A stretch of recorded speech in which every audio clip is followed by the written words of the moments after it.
People think that you can't learn a musical instrument as an adult, but they're wrong. I'm David Asher Brown with Skoove, and I'm going to share with you the real reason that adults tend to quit at a much higher rate than children and what you can do to prevent those mistakes. Whenever I hear people say that adults can't learn a musical instrument, I'm reminded of a student I once had.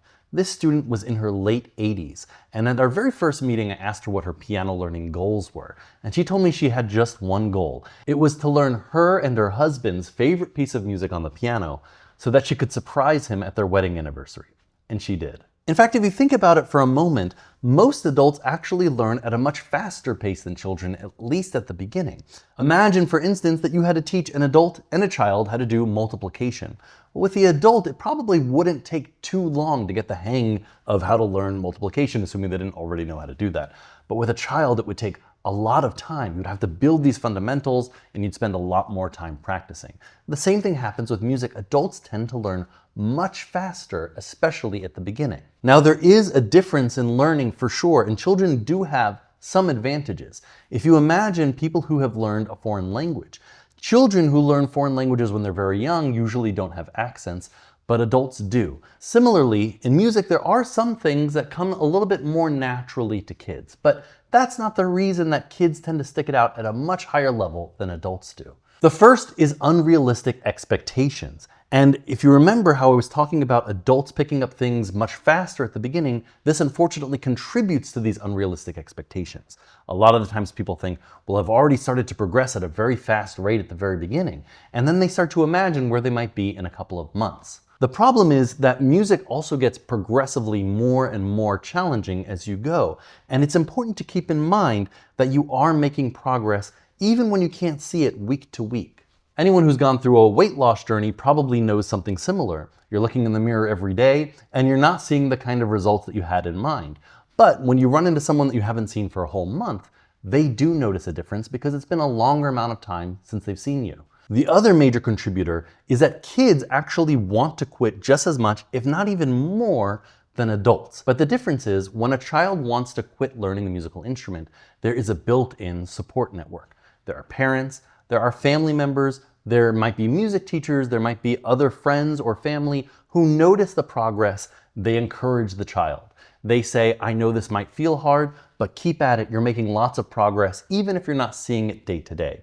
As an adult, if I start a new hobby and I decide that I want to quit, nobody's going to stop me. Nobody's going to tap me on the shoulder and say, David, I know this feels really hard right now, but stick with it and eventually you'll be able to learn this. And I want to go back to the foreign language learning example as more proof of this.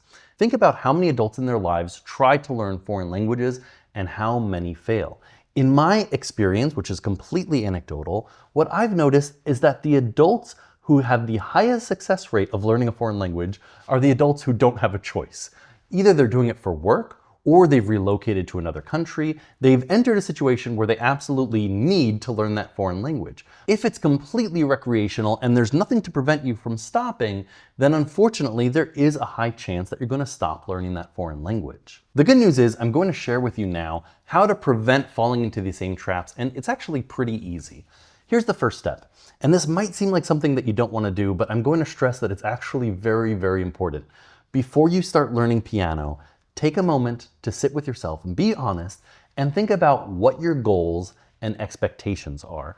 If you think that in a few months you're going to start performing arena shows, maybe dial it back a moment and come up with some more realistic expectations. You might even consider chatting with some friends or family members and sharing those goals with them.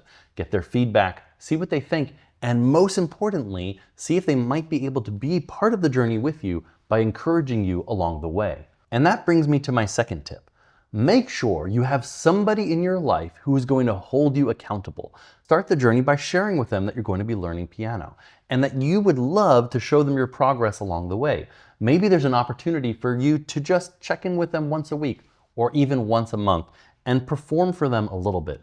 Because as you're seeing yourself progress day to day, you're seeing very small changes happening. But someone who sees you week to week or even month to month is going to be able to see the big picture. They're going to be able to remind you that a month ago, you weren't able to read music. Maybe you weren't able to play that piece that you were really excited about performing, and they're the ones who can remind you about how great of a job you've been doing. If you'd like to start your piano learning journey today, Skoove is an excellent resource. You can watch step-by-step lessons, videos, and it has a gigantic library with all sorts of music that you can choose from. Head down to the description and we'll leave a link there for you to start your Skoove piano learning journey today.